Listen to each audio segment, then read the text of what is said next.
മറ്റൊരു പ്രധാന മണ്ഡലം ഇന്ന് ചർച്ചാ വിഷയമായി നിൽക്കുന്നത് ഗുരുവായൂരാണ്.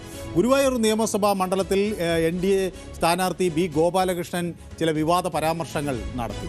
അത് വലിയ തോതിൽ ചർച്ചയായി. അതിനെതിരെ നടപടിയെടുക്കണം എന്ന തരത്തിലൊക്കെ ഇലക്ഷൻ കമ്മീഷൻ വരുന്നു. അതെങ്ങനെ വേണം എന്ന് ആലോചിച്ച് നടപടി സ്വീകരിക്കും എന്നൊക്കെയാണ് ഇപ്പോൾ മുഖ്യ തെരഞ്ഞെടുപ്പ് ഓഫീസർ പറയുന്നത്. അപ്പോൾ കേന്ദ്ര തിരഞ്ഞെടുപ്പ് കമ്മീഷൻ തുടർ നടപടികൾക്കായി അതിന് നിയമോപദേശം തേടിയിട്ടുണ്ട്. ആ നിയമോപദേശം കൈമാറും എന്നൊക്കെയുള്ള വിവരങ്ങളും ആണ് ഇപ്പോൾ പുറത്തു വരുന്നത്. സോ ഈ കേസിൽ നമ്മുടെ ശ്രദ്ധയിൽ വന്ന ഉടൻ തന്നെ നമ്മുടെ തൃശ്ശൂർ ജില്ലാ കളക്ടറുടെ ഒരു ആക്ഷൻ എടുക്കാൻ നമ്മൾ നിർദ്ദേശിക്കുകയുണ്ടായി. അവിടുത്തെ മീഡിയ കമ്മിറ്റി ആ വീഡിയോ എല്ലാം കണ്ടിട്ട് അതിലെ model code of conduct violation ഉണ്ടെന്നുള്ളവർ കണ്ടെത്തിയിട്ടുണ്ട്. അതുകൊണ്ട് തന്നെയാണ് ഒരു ആക്ഷൻ എടുക്കാൻ നമ്മൾ നീങ്ങിയത്. അതുകൊണ്ട് തന്നെയാണ് ഒരു പോലീസ് കംപ്ലയിന്റ് അടക്കം അവർ ഫയൽ ചെയ്തിട്ടുള്ളത്.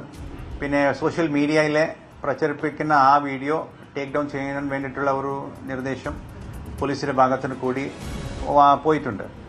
ഇപ്പോൾ അത് കാണിട്ട് നമ്മുടെ ഒരു ലീഗൽ ഒപ്പീനിയൻ നമ്മുടെ സ്റ്റാൻഡിംഗ് കൗൺസിലിടെ നമ്മൾ എടുത്തിട്ടുണ്ട്. ആ ലീഗൽ ഒപ്പീനിയൻ നമുക്ക് ലഭ്യമായിട്ടുണ്ട്.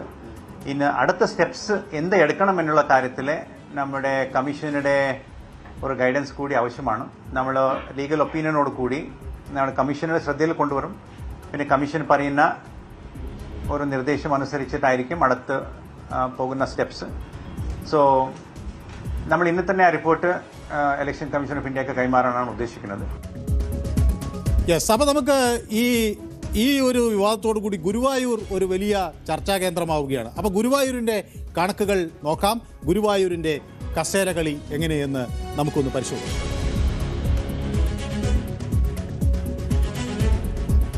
ഇവിടെ എന്നോടൊപ്പം ജോർജ് വട്ടുകുളം ചേരുന്നുണ്ട്. ശ്രീ ജോർജ്, ഗുരുവായൂരിൽ വലിയ ഒരു തർക്കം തുടങ്ങിയതോടുകൂടി ഗുരുവായൂർ വലിയ ശ്രദ്ധാകേന്ദ്രമായി. ഗുരുവായൂർ നമുക്കറിയാം ദീർഘകാലം ലീഗിനൊക്കെ വലിയ സ്വാധീനമുണ്ടായിരുന്ന ഒരു മണ്ഡലമാണ്. അവിടെയാണ് ഒരു വിവാദ പ്രസ്താവനയുമായി ഇപ്പോൾ ബി ഗോപാലകൃഷ്ണൻ വരുന്നത്. ഈ പ്രസ്താവന നിയമപരമായി BJPയെ വെട്ടിലാക്കുമോ? ശ്രീ ജോർജ് ധാരാളം ഇത്തരം കേസുകളൊക്കെ ഹൈക്കോടതിയിലും സുപ്രീം കോടതിയിലൊക്കെ ഫൈറ്റ് ചെയ്തിട്ടുള്ള ആളാണല്ലോ. അപ്പോൾ അതിൻ്റെ ഒരു പരിചയം വെച്ച് നോക്കുമ്പോൾ ഇതിപ്പോൾ തെരഞ്ഞെടുപ്പ് കമ്മീഷന് ജനപ്രാതിനിധ്യ നിയമത്തിലെ BNS സെക്ഷൻ 192, 125 എന്നിവ പ്രകാരമൊക്കെയാണ് കേസ് വരുന്നത്. ഇത് ഒരു തലവേദനയാകുമോ ശ്രീ ജോർജ് വട്ടുകുളം? ഇതിപ്പോ തീർച്ചയായിട്ടും ഇത് ഇലക്ഷൻ കമ്മീഷന്റെ ഭാഗത്തു നിന്ന് ഒരു പ്രശ്നം പിന്നെ ഇലക്ഷന് മുന്നേ ഉണ്ടാവും എന്ന് ഞാൻ കരുതുന്നില്ല. പിന്നെ അതിന്റെ വിശദാംശങ്ങളിലേക്ക് ഞാൻ പോകുന്നുമില്ല. പക്ഷെ മറ്റൊരു കാര്യമുണ്ട്, ഇത് തീർച്ചയായിട്ടും ഇതൊരു കുരുക്കാണ്. ഇത് നിയമപരമായി കോടതിയെ സമീപിച്ചാൽ കോടതികളിൽ നിന്ന് തീർച്ചയായിട്ടും ഇതിന്, കാരണം അത്രയേറെ അദ്ദേഹം എൻ്റെ ഒരു സുഹൃത്താണ്, അഡ്വക്കേറ്റ് ബി ഗോപാലകൃഷ്ണന്റെ സുഹൃത്തൊക്കെയാണ്. പക്ഷേ ഇവിടെ അതല്ല, ഞാൻ അദ്ദേഹമായിട്ട് അടുപ്പുള്ള ആളാണ്, ഈ കാര്യത്തിൽ അടുപ്പമില്ല. കാരണം ഇത് അദ്ദേഹം പറഞ്ഞ വാക്കുകൾക്ക് വളരെ വളരെ പിന്നെ എന്താ പറയാ ഗാംഭീര്യം എന്ന് പറഞ്ഞാൽ അതിന് വലിയൊരു സംഭവം എന്നല്ല ഉദ്ദേശിക്കുന്നത്. വളരെ മോശമായി പോയെന്ന് എനിക്ക് പറയാൻ കഴിയുള്ളൂ.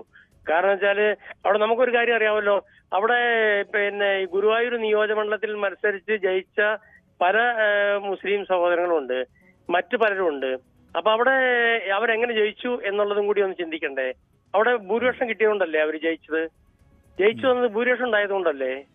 അപ്പൊ അത് നമ്മൾ തീർച്ചയായിട്ടും ഞാനിത് നിയമപരമായിട്ട് പറയുമ്പോൾ ഇത് പിന്നെ കോടതികളിൽ ചോദ്യം ചെയ്യപ്പെട്ടാൽ പിന്നെ തീർച്ചയായിട്ടും അതിൻ്റെതായ ഒരു ഭവിഷ്യത്ത് ഉണ്ടായിക്കൂടായില്ല. അത് ഗോപാലകൃഷ്ണന് കുരുക്കാവാൻ സാധ്യതയുണ്ട്. കാരണം അത്രത്തോളം ഗൗരവമുള്ള വാക്കുകളാണ് പുള്ളി പറഞ്ഞത്. അതങ്ങനെ പറയാൻ പാടില്ല. അപ്പൊ ഞാനിത് മറ്റൊരു കാര്യം, തെരഞ്ഞെടുപ്പ് ചിത്രത്തെ ഇത് പ്രതികൂലമായി ബാധിക്കുമോ? തൃശ്ശൂർ BJPക്ക് വലിയ പ്രതീക്ഷയുള്ളൊരു സ്ഥലമാണ് അല്ലേ? ഇത് തീർച്ചയായിട്ടും ഇത് ഗുണം ചെയ്യുമെന്ന് ഞാൻ പ്രതീക്ഷിക്കുന്നില്ല. കാരണം അത്തരം വാക്കുകൾ അത് ഗുണം ചെയ്യും എന്ന് ഞാൻ പ്രതീക്ഷിക്കുന്നില്ല. പിന്നെ പുള്ളി പറഞ്ഞൊരു ഒരു തമാശയായിട്ട് വേണമെങ്കിൽ പറയാം നമുക്ക്. അദ്ദേഹം അഡ്വക്കേറ്റ് ബി ഗോപാലകൃഷ്ണന്റെ ഒരു പ്രസ്താവനത്തിന് മുമ്പുണ്ടായിരുന്നു, മറ്റ് സ്റ്റേറ്റിൽ നിന്ന് ചില സ്ഥലങ്ങളിൽ നിന്നൊക്കെ അവിടെ കൊണ്ടുവന്ന് താമസിപ്പിച്ച് വോട്ട് ചെയ്യും, ഓർമ്മയുണ്ടാവും. അങ്ങനെയൊക്കെ പറഞ്ഞതുപോലെ അതെ അങ്ങനെ പിന്നെ ഗുരുവായൂർ കൊണ്ടുവന്ന് ഗുരുവായൂർ ക്ഷേത്രത്തിന്റെ പരിസരത്ത് കൊണ്ടുവന്ന് താമസിപ്പിച്ച് അല്ലെങ്കിൽ അതിന്റെ പരിസര പ്രദേശങ്ങളിൽ കൊണ്ട് താമസിപ്പിച്ച് വോട്ട് ചെയ്യിപ്പിക്കാൻ പറ്റുമോ നമുക്ക് ഇന്നത്തെ കാലത്ത്? അതൊക്കെ അങ്ങനെ പറയുന്നത് ബാലിശമാണ്.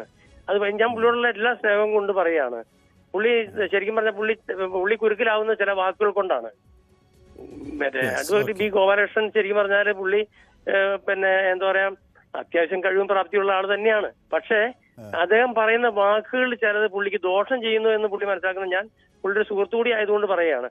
കാരണം പുള്ളിയുടെ വാക്കുകൾ പുള്ളിക്ക് അത് ഗുണത്തെക്കാൾ കൂടുതൽ ദോഷം ചെയ്യുമെന്നാണ് എന്റെ ഒരു കാൽക്കുലേഷൻ. കാരണം അപ്പൊ അത് ആയതുകൊണ്ട് തീർച്ചയായിട്ടും നമുക്കറിയാം. കാരണം മുൻകാലങ്ങളിലൊക്കെ അവിടെ പലപ്പോഴും മറ്റേ പല സമുദായത്തിൽ നിന്നും പലരും മത്സരിച്ചിട്ടുണ്ട്, ജയിച്ചിട്ടുണ്ട്. പക്ഷെ അതിന് നമ്മൾ ഇങ്ങനെ കാണരുത്. ഇത്തരത്തിൽ പുള്ളി പറയുന്നതിനോട് നമുക്ക് യോജിക്കാൻ കഴിയില്ല.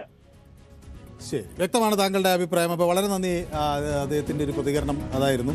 അപ്പോൾ ഏതായാലും നമുക്ക് ഗുരുവായൂരിൻ്റെ ചിത്രം നമ്മൾ നോക്കുമ്പോൾ നമുക്ക് കാണാൻ കഴിയുന്നത് LDFന് വലിയ ഒരു മേൽക്കൈയുള്ള മണ്ഡലം തന്നെയാണ്. 42,426 വോട്ട് 2011 കിട്ടുന്നു.